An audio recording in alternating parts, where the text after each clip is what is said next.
নদী বাংলাদেশের একটি গুরুত্বপূর্ণ বিষয়। বাংলাদেশের বিভিন্ন জায়গার সাথে কিন্তু জায়গা দিয়ে এই নদী বয়ে গিয়েছে। বিভিন্ন জায়গায় বিভিন্ন নামে নদী পরিচয়।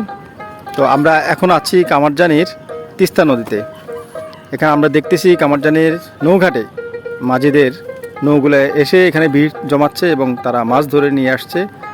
এগুলা মাছ তারা বাজারে বিক্রি করে তারপর তারা পরিবারের জন্য বিভিন্ন জিনিসপত্র কিনে নিয়ে যাবে। আর এভাবে দৈনিক তাদের এভাবে কাজ হচ্ছে। মাছ সকালে যায় এবং তারা দুপুরে চলে আসে মাছ ধরে। তো এই নদীর এই যে সুন্দর দৃশ্য, নদীতে আমরা দেখতেছি স্রোত বয়ে যাচ্ছে।